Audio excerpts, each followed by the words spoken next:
It's time for Apple Farm Chatter, your podcast for all things Apple Farm Service, the latest ag news, dealership events, and upcoming trends. Put on your work clothes. Apple Farm Chatter begins now. Hello and welcome to another episode of Apple Farm Chatter. Ken Holmes here with Travis Wolf. Hi, Travis. Hey, Ken. How's it going? Good. We're up at Botkins today because we are meeting with Mr. Bruce Clevenger from the THE, capital THE, the Ohio State University. And Bruce, thanks for joining us today. Oh, my pleasure to be here. Thanks for saying the. We really appreciate that. And some people take that the wrong way, but especially when we go to other land-grant universities across the Midwest, they feel like the is kind of an overstatement. So. Well, we forgot to put it one time. We got a nice letter from the Ohio State University, so by legal contraction, we have to say the THE. By saying it, we said it 3 times, so we have now officially, we're clear from that letter. Everything. Okay, we're good. But Bruce, thanks for joining us. We talked, Bruce, we had a Farm Forum event in December where you came out and you talked with us. It was so interesting. We wanted to bring you back, be able to talk a little bit in depth of what you talked about there and kind of go off of that. So I guess, Bruce, you are the Associate Professor and Field Specialist Farm Management with the Ohio State University. What all does that mean? What do you do for Ohio State? Yeah, it's a great job to be in. So I was a county agent, a county educator for 28 years up in Defiance County. So in Northwest Ohio, I was working with producers in the Defiance County area, but then a couple years back, I applied to become a field specialist for farm management specifically. And the fun part about working for the Ohio State University is I work in the Department of Extension, which is part of the College of Ag. And the Department of Extension, our dean refers to as that statewide campus. We think of the Columbus campus, we think of the Worcester campus, and she refers to the Department of Extension as the statewide campus because we have 88 county extension offices, and we also have field specialists like myself that are out there doing a variety of in-depth work. My in-depth area is specifically farm management. To me, farm management is just as diverse as agronomy or animal sciences. There's a lot of disciplines to learn and to apply in the field of farm management. Now, some would argue maybe it's not quite as exciting as planting corn or feeding cattle or those kind of things, but farm management, I think now more than ever, when we see some narrowing margins and shrinking pressure in the economies of agriculture, I think it's important to focus in on farm management. So what I do for OSU Extension, I go around and assist county educators doing county meetings with producers around the state of Ohio. Education is the key, and conducting research and applying that research out there to farm managers across the state of Ohio. Okay. Yeah, I know at the Farm Forum meeting that we had, you had topics that people don't want to have with budgeting when it comes to, your operation. How do you make it where you can make the most you can when there's not a lot out there to be made? Not fun conversations, but I think everyone last year, it just kind of took us all by surprise. The end of the year when we meet with our accountant, we said, oh, wow. So I'm sure that's a lot of what you hear from talking to your farmers too. And we do, and now more than ever, we emphasize a phrase that at least I think I've been saying for a number of years. We want our accounting system to do more than just a tax return. We want to be able to tell the story. The best story that a farmer can hear and know about their farm is from their own numbers. And from an economic standpoint, having a good record-keeping system, I encourage people to really do more than just a tax return. At a minimum, we want to do a balance sheet with the lender every year. We also want to do an accrual adjusted income statement if at all possible. Work with your lender, work with OSU Extension, because now more than ever, there are always been a lot of moving non-cash values that happen within the farm. And actually, a farm can have cash for a period of about 3 years, and there's a lag that farms can go broke and still have cash in their checking account. But as you look at the entire operation, there's some erosion of values that are really a draw and and these are the times. We see peaks and valleys all the time in agriculture, and we are in one of those valleys now in farm economy. So it's a great time to sharpen that pencil and do more than a tax return as we have those books open at the end of the year and beginning of the calendar year here. Okay, yeah, and I think we're going to go into a little bit of that, but we thought we would first kind of set the tone of what we kind of saw in 2024 when it comes to it. And how did we do that, Travis? Oh, we just reflected back on our past. We thought of a game for inspiration. Yeah. We thought of the game where everybody just gets mad because everything costs a lot. 2024 was frustrating, and so we thought, what game is there that nobody in the end likes and just gets frustrated? Monopoly. So here's our version of Monopoly for you, Bruce. Excellent. It's time to bring family night to the farm. It's Farmopoly from Hasbro, the makers of Monopoly. Grab your family, grab your boots, and head on down to the farm to make your fortune. Chance card, you've caught the bird flu. Owed $25,000 and go back to start? It's time to take a seat in the life of a farmer. I'll buy Park Place. How much? $17,000 an acre plus unpaid title bill from the previous owner of $200,000. Would you like to put your children up for collateral? Oh, With what you love from Monopoly, like realistic metal pieces. I'll take the planter. I'll take the hay bale. I'll take the tractor. Nope, not the green one. That one's always broken.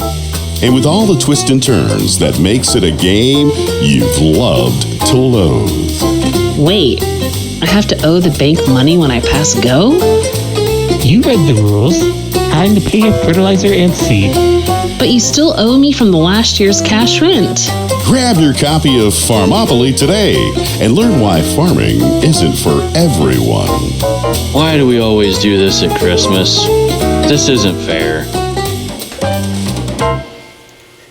I feel like we're starting the discussion on a negative note, but 2024 was tough. And I guess the question for Bruce is just, what 2024, the recap, why are we here where we are? What happened? Yeah, so in fact, as we recall the prior years, for example, 2001, 2002, we had some exceptional grain commodity prices over the course of around worldwide here in the United States.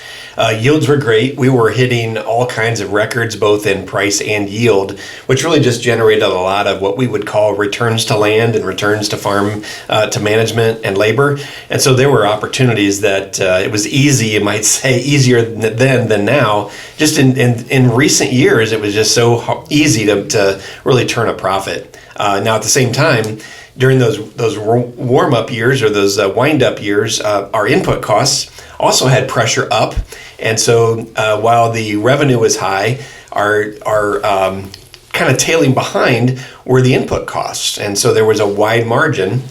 And so now that we've seen a downturn in the commodity prices, it's harder. Those input costs are a little sticky, and they don't come and retract as quickly as maybe the commodity prices have. So that margin is narrowing, and it's starting to put a pinch on farm managers and their cash flow.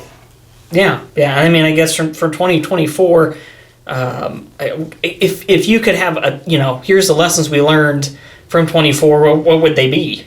Yeah, so I think it's the first year that farms were kind of reassessing each line item in their operation and their budget. 2024, we went from positive returns to land in 2023 to estimated negative returns to land. It's just a calculation that we do. Essentially says, well, what money do we have left in the budget to put towards land? And land costs to farmers vary quite a bit from operation to operation. Some of our budgets for Ohio State in 2024, we put in there the full cost of being a cash renter, meaning we're going to be cash renting at $200 to $240 an acre on cash rent. And some farms have a little less cost in land because maybe they have some purchased land, fully paid for land, and they've done some cost sharing or cost averaging over many acres in the farm operation. So maybe their cost for land, which is a big one for so many of us in agriculture, was a little bit less. And so they were able to keep that positive margin above returns to farm land in corn production, soybean production, and so on. Yeah, interesting. You're talking about land and land costs. The skit we had $17,000 an acre, which we've heard in certain auctions have actually happened. You look it up online.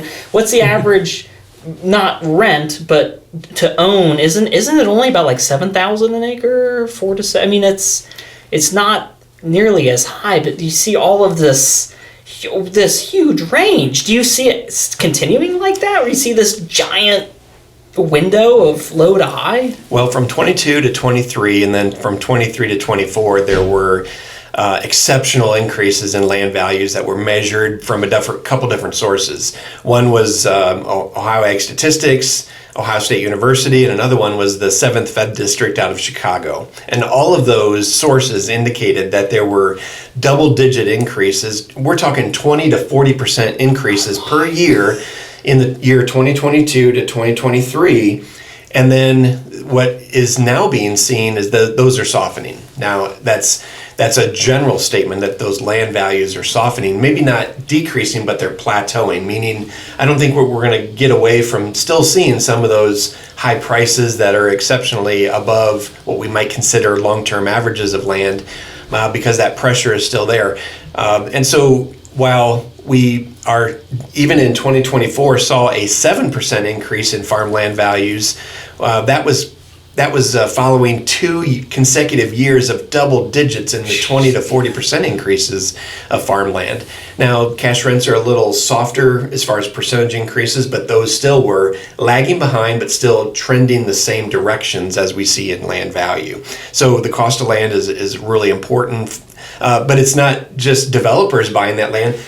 A lot of those, the one you mentioned and maybe others that I've heard, those are farmers buying farmed land in farm production. So it's not development, not every case that's buying and pushing those prices up. Right. So I guess you would say, because everyone's worried about they always say the bubble. When does the bubble pop? It has not popped. What you're saying is the bubble's not getting bigger. Yeah. So the bubble, I don't think there's a bubble that we saw maybe in the Great Recession in the early 2000s in 2009 with the housing recession, the housing bubble.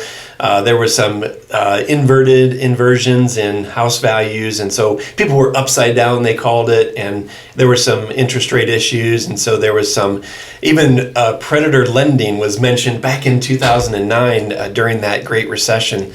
So I don't think that's the case here in agriculture. In fact, I think the balance sheet for a lot of farms across the Midwest are still very strong, which allowed them the financial position to make those purchases and still be able to, again, cost average that higher land value now with some other land that they previously owned, and then you cost average that, and you're still able to have an operation that can cash flow those expenses. Okay.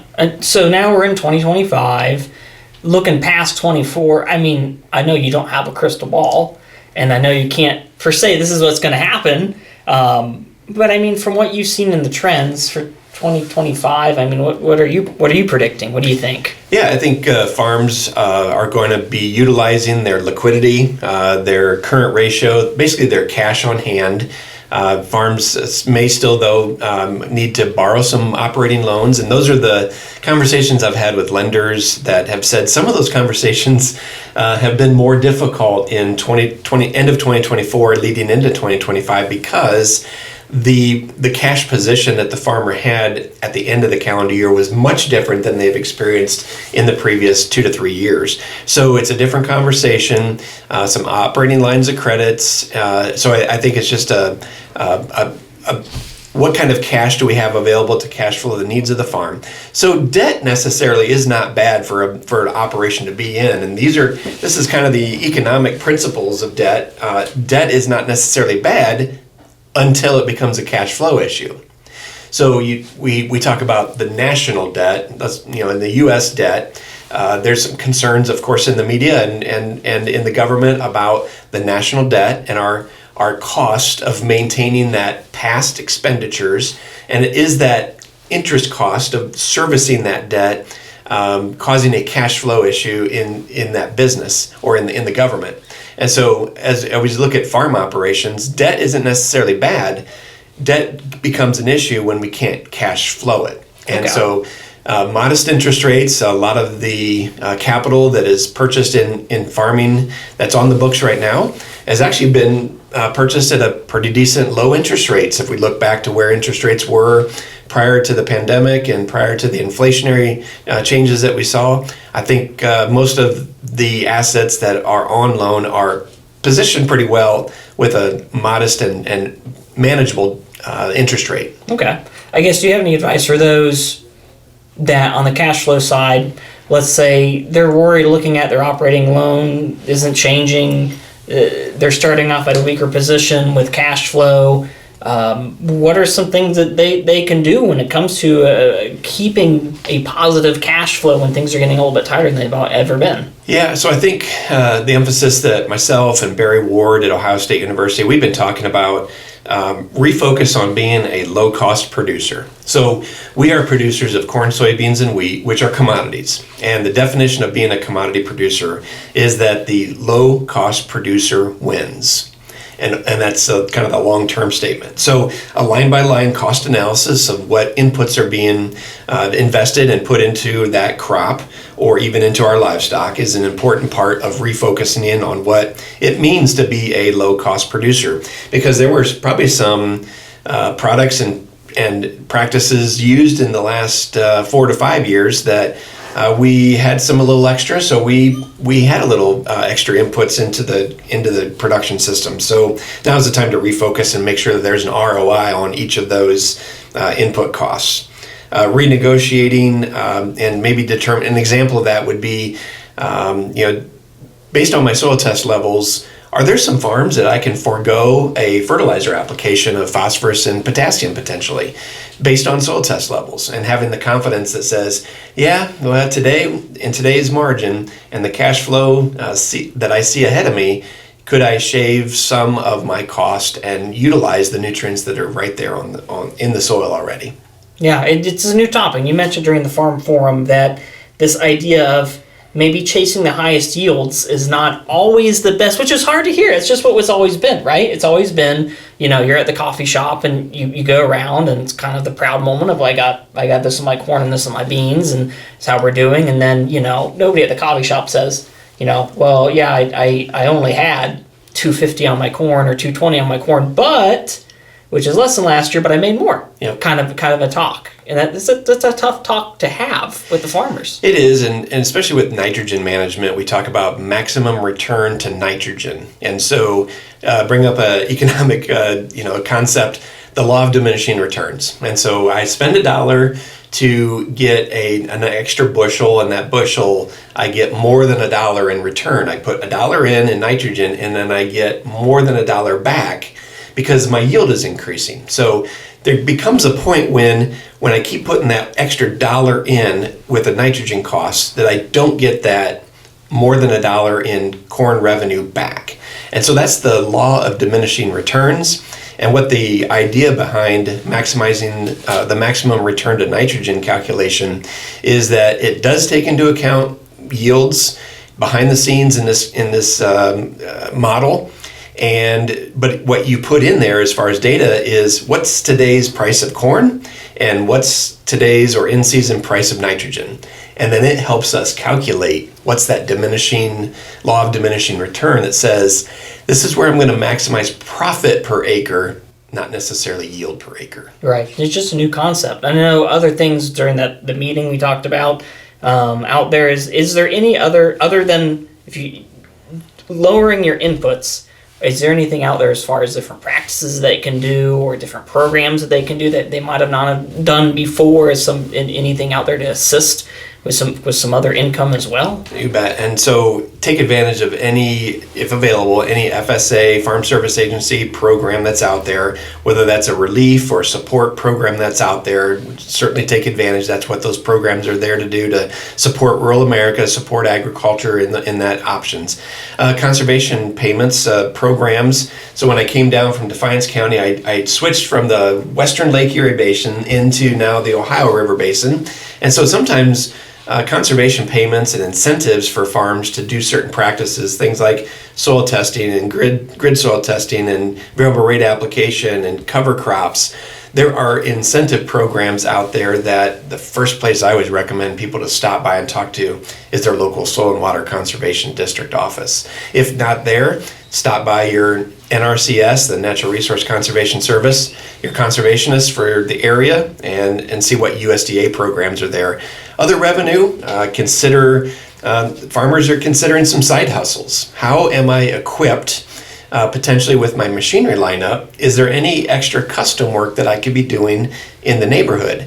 For what a farmer told me that, for my crop rotation in 2024, I don't have any wheat in the rotation, so can I help others do some custom baling, generate some straw revenue? Can I help people double crop soybeans after their wheat crop so that the bean crop gets timely planted? And so don't underestimate that ability to use our current assets on the farm, our machinery, to go out and do some custom work for some others in the neighborhood. Yeah.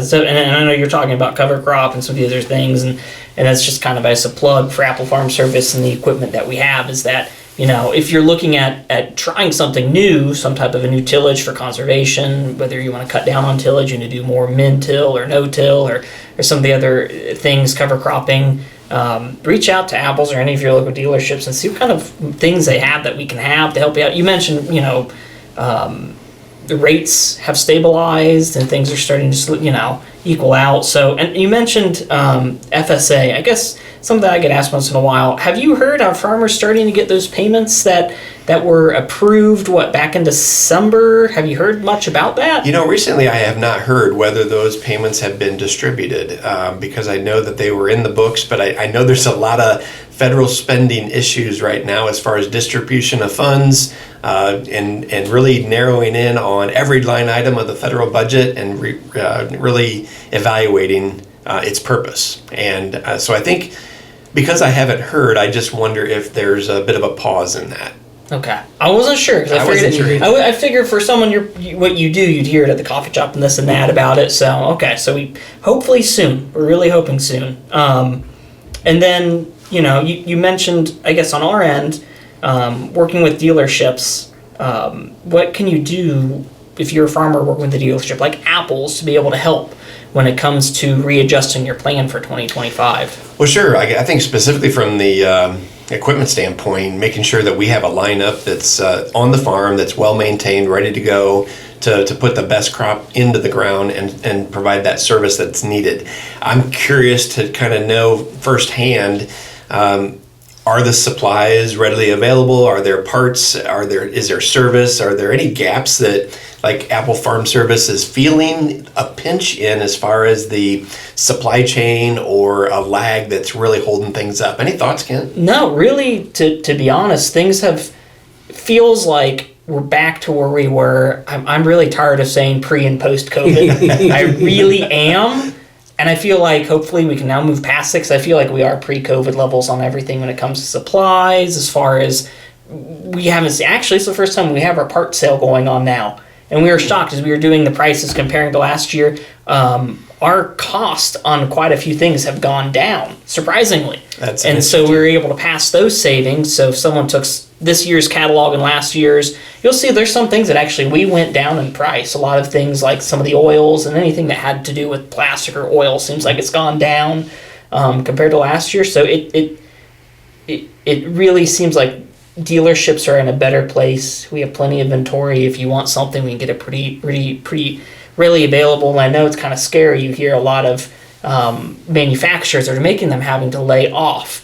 But a lot of them, they might be closer to levels that they were pre-COVID. Some maybe a little bit lower than they were, but I think they had to hire on when it came to that rush that we had. And so it just seems like things are kind of leveling out. And so I'm sure things will shake up. I'm sure we'll see, things come and go, as they always do when things level out. But I think dealerships are feeling more confident as kind of time goes on. But that's a good question. We normally don't get asked the question. Thanks, Bruce. Really? Well, it kind of confirms that what we've seen in the Federal Reserve economic data that says that the machinery and equipment, including tractors, this consumer price index, specifically for that sector of the economy, farm machinery and equipment, it's actually plateaued. And so there was an index set at 100 back pre-COVID. Sorry to mention that. There it is again, pre-COVID. And so we've seen this big ramp up in this inflationary rate, specifically for farm machinery and parts and supplies, and that has softened and actually starting to come down. And so that's a good indication that there's not this lag in the food in the supply chain for that as well. Yeah, I mean, I think a good point to you, those that are listening, if you're saying when's a good time to get equipment, it would be now, because dealerships like Apple's were sitting on a good amount of equipment. And I think just don't be afraid to reach out and see. I think dealerships are ready to make deals. We've always have been, even more so now. So now's a good time if you're looking at it. I think we see the interest rate. It went down a little bit, then it went back up. It went down a little bit. I mean, little changes. So I think if you're looking for that perfect time where the interest rate is, the people are hoping there's going to be a bubble that pops, like we had right during COVID. I just don't see that happening. I guess from your data, do you kind of confirm that from what you see? I think you're right on track. I think that's very realistic, and there's inventories are up. I think the supply, farmers getting what they need so that they're ready to go for the 2025. And you mentioned then the energy sector, why some of the supplies were softening in their price, oil, lube, those kind of things. That's very true across the entire energy sector for agriculture. One exception, though, would be natural gas. Natural gas, because of U.S. exports to global markets. Actually, if a consumer is using natural gas, they're probably going to have some increased cost. And natural gas is kind of a derivative or used in the production of some fertilizers. And so while many energy aspects are decreased year over year, natural gas is one that's actually increasing because the way natural gas gets exported is liquefied natural gas, and you don't necessarily think of Europe maybe buying gas, but think of these huge ocean vessels filled with containers essentially that have very, very large liquefied natural gas on them. So they're supplementing the European market for their need of energy, and that's a result of the Russia-Ukraine war and some of the interference and blockage of energy coming out of Russia to Europe. So I think it's forecasted that we'll probably see a couple years of higher natural gas prices, which is a small portion to the overall energy demand directly used in agriculture. Okay. And I feel like we have to bring it up because you can't go anywhere without, especially here where we are with the locations here with apples, bird flu and egg prices. I'm sure you hear that all the time. You're up in Defiance. We're down here, Mercer, Darke, and those counties. Anything you want to say about, I guess, bird flu and what you see? What's your predictions? Yeah, so I think what Mercer and Darke counties are experiencing are a little different than my experience that I had in Defiance County. So kind of rolling back time, back in 2002, 2003, we had one large commercial egg laying facility in Defiance County. It's one property, but it has 16 barns, and it had 4.2 million egg-laying chickens there. Well, that barn, that facility was infected with the highly pathogenic avian influenza, and so that barn was depopulated. The difference that I see from that experience in Defiance County to Mercer Darke County is that we have one commercial farm. We didn't have another commercial farm as far as an infection or a spread for the next 40 to 50 miles away. So we had this biosecurity buffer in this facility in Defiance County. Now, it was hard to see that those birds, they were euthanized, they were composted, and then the barn's cleaned, and then that barn got back up and running again. It took a little time. It disrupted a lot of the manure that was being used by agriculture coming out of that facility, but it got back up and going, I thought, pretty quickly. However, it was a kind of an isolated location. Now, fast forward to now here in Darke and Mercer County, 60-some farms affected, both in egg laying, also broilers, and also turkey production. Over 10 million egg layers that have been or are slated for depopulation. That's a huge disruption. And of course, it's going to interfere with the one, availability of eggs, and two, the price of eggs. Yeah. So in Defiance County, so I go shopping. I roll into my local Kroger, no eggs in the egg case at all, empty. There were a few, some of the other branded and sourced locations, but the majority of the eggs, this was 2 weeks ago, empty. But I go to another grocery store in Defiance County, they had eggs in the case. So it just mattered for the Defiance area where their supply of eggs were coming from. Now the other source, it was a Chief supermarket, great little hometown grocery store, had a great supply of eggs. Were the prices elevated? A little bit. So it was, that $7-8 a dozen there.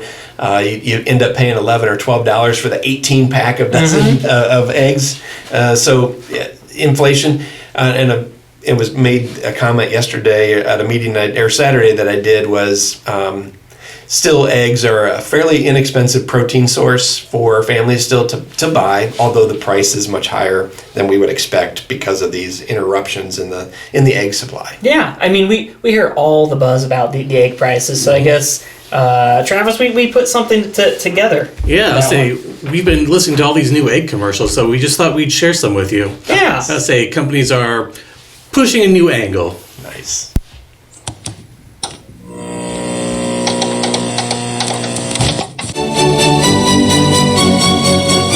Egg. Engagement ring. How else could 2 months' salary last forever? Egg. Is forever. All right, open your boxes. Open your boxes. 1, 2, 3. Egg. Egg. Egg. Egg. Egg. Egg. Egg. Egg. Eggs. The price of Eggs. has changed. Now you can get extra cash. Recycle old Egg. scraps, gathering dust. Call 1-800-KIT Egg. for quick cash. Tell me, Amanda. $90. $90. Is that right? No. You'll move one step for every dollar you missed the price of the Egg. You missed it $5. You missed it $10. You missed it $15. You missed it $20. You missed it $25. What is the price? $18. But square cut or pear shape, these Eggs. don't lose their shape. Eggs. Are a girl's best friend. And like Travis said, we're going for a new angle here. Bruce, you're enjoying that one. I am very much. I think it was Travis yodeling on the. It was. One of my hidden talents. Yes. Oh, Good. but I mean, you just follow up. Last question, I guess, on the egg. You said disruptions. How long do you predict there's going to be Let's just assume that we actually get a handle on bird flu. It ends here soon. How long will these disruptions last, and what kind of do you predict happening? Yeah, I don't predict them to. People are really getting frustrated about the depopulation as well, and so it's a really an aggressive approach to really change and restart, hit the restart button on an egg production facility, and it's not easy to do. And if anybody thinks it's easy for a farmer to see and to be part of a depopulation process, I think they really need to check their emotions a little bit, because farmers don't like to see depopulation. It's hard on the human. It's essential for the disease transmission or the break in that. And so it's difficult. I foresee that 12 to 18 months, I hope that we would be back up and going and populating. It boils down to, do we have birds to replace and set those pullets and to become layers, and that production system, we hope still, and we've not heard any indication that is still a clean operation, still safe in producing those birds, that when that barn is disinfected, cleaned, those birds can be placed back in a timely fashion. So I think it's a temporary, based on my experience from Defiance County, it's a temporary process that's painful for the human nature, but also economically, these farms that are relying on this as their family income, it's a disruption for sure. It is, and I mean, we had that skit on there, but in reality, I mean, just our hearts go out to those that have to deal with this. It's something that, a lot of these operations, generations, is the first time they've had to deal with it. Mm-hmm. It's extremely difficult. Yeah. And we do hope that you're right. Hopefully 12 to 18 months, things are back up to normal and they can move past that. And I'll also mention that there's some support out there for those that are feeling stressed. Stress can come from that production side, but also financial side. There is a phone number that is available. Dialing 988 is a hotline. You can text and call to receive some support for those. And don't underestimate the value of being able to talk to somebody. Talk to somebody that's outside of your communities, outside of maybe even your family.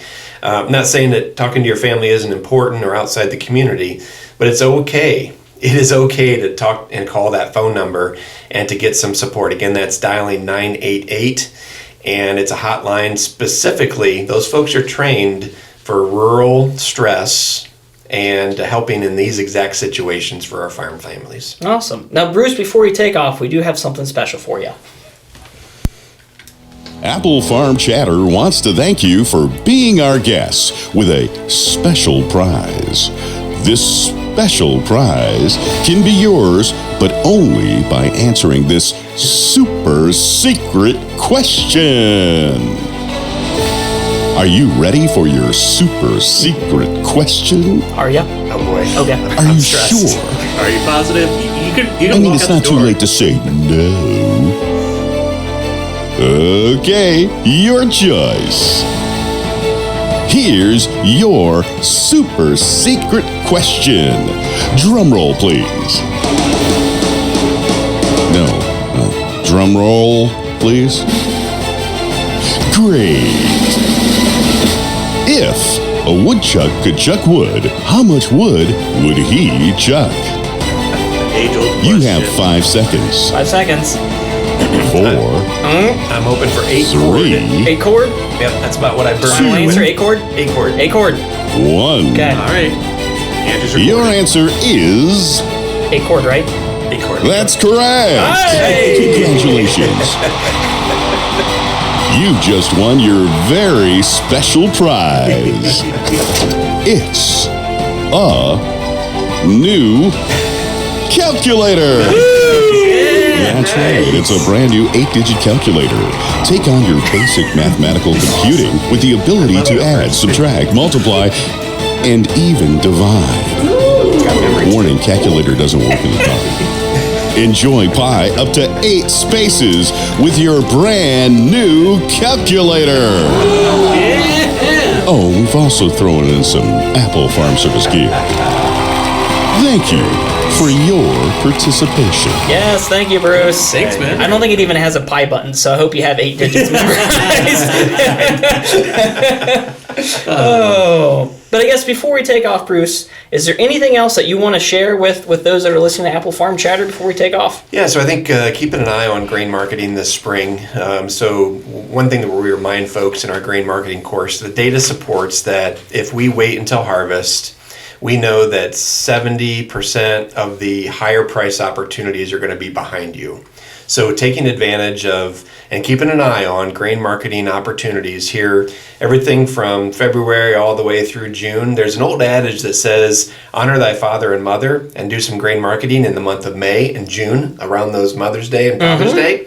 But some of the data suggests that we have a little bit earlier time frame. And so keep an eye on those markets, do some forward contracting, some hedge to arrives, work with your local elevators. And it's no fun grain marketing when the markets are depressed or lower than expected, but keep an eye on them. There still should be some price opportunities, and be ready to take that strike and make that position.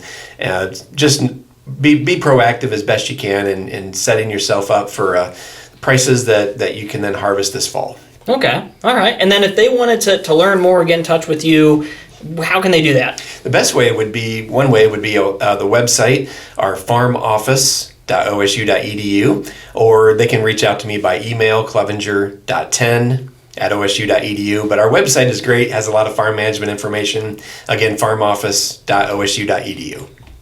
Awesome. Well, Bruce, thanks so much for being our guest today. We really do thanks, appreciate man. it. Thanks, Yeah, guys. great Appreciate to it. learn a little bit more. I feel like you have a notebook full of many pages. We could be talking for hours and hours. So if you found this interesting, you should reach out to Bruce. Check out the website and see some of the things that he's published, has put out there. I think you'll find it really interesting. And we really do appreciate the time, Bruce. Wish you have a good rest of the day. Yep, you too. Yeah. So from myself, Ken Holmes, Travis, Take it easy, guys. Take it easy. We're heading out, and then Travis, how can they follow us? You can follow us anywhere you like, without being creepy. But you can follow us on Facebook. You can follow us on Instagram. You can find the podcasts on RSS, Spotify, iHeartRadio, and YouTube. Awesome. From everyone here at Apple Farm Chatter, happy farming. Thank you for listening to Apple Farm Chatter. If you haven't, subscribe today. Want more from Apple Farm Service? Like us on Facebook, follow us on TikTok, and check out our website, applefarmservice.com. Happy farming from your friends at Apple Farm Service and Apple Farm Chatter.